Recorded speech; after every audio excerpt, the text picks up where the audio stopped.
Hi, I'm Ramil Galani, Head of Financial Advice here at the FMA.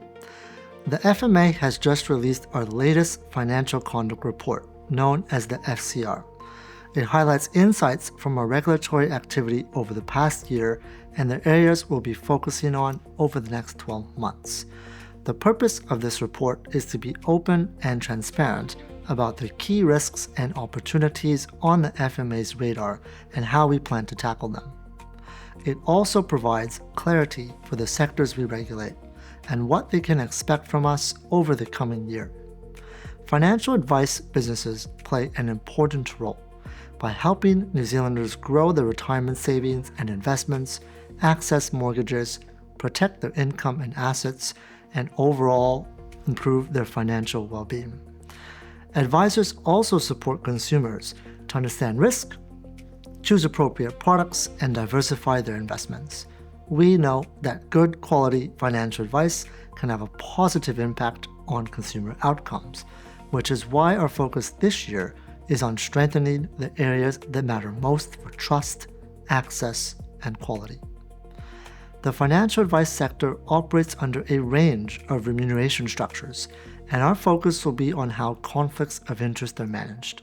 We want to ensure that financial advice providers, FAPs, have effective processes and controls in place to manage conflicts linked to commissions, both upfront and ongoing. This includes monitoring governance, business models, and how relationships with product providers may influence conduct. We'll also be looking closely at whether disclosures clearly explain ongoing services and related commissions, so consumers understand what to expect over time. In the mortgage, insurance, and KiwiSaver space, we'll continue to focus on fraud detection and prevention. Fraud can cause significant harm, including unmanageable debt, loss of property, and financial stress. It remains a key priority for the FMA to respond swiftly when these matters are reported into the FMA.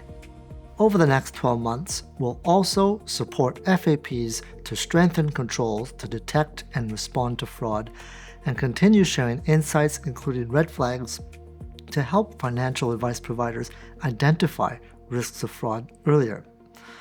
We're also continuing our investigations into fraud and will use our full range of regulatory tools to hold bad actors to account and deter misconduct.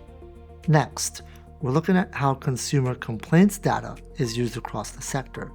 We expect FAPs to actively identify themes and trends in complaints and use those insights to improve their advice services.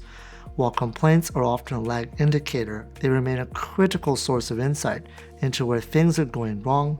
How you handle complaints is a sign of your culture and care for consumers. We'll be engaging with the sector to understand how complaints data is being used in practice.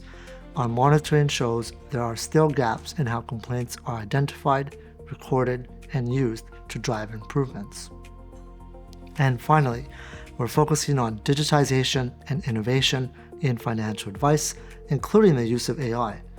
This is part of our broader work to facilitate improved accessibility to financial advice for New Zealanders off the back of the FMA's Access to Advice Review.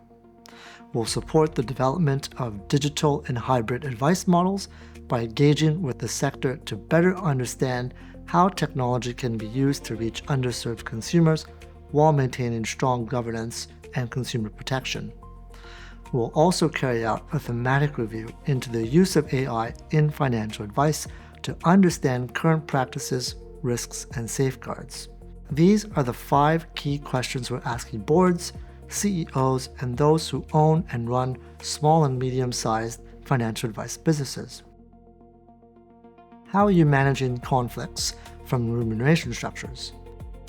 How do you clearly explain ongoing services and commissions to clients? How are you using complaints data to improve outcomes? What controls do you have in place to detect and respond to fraud?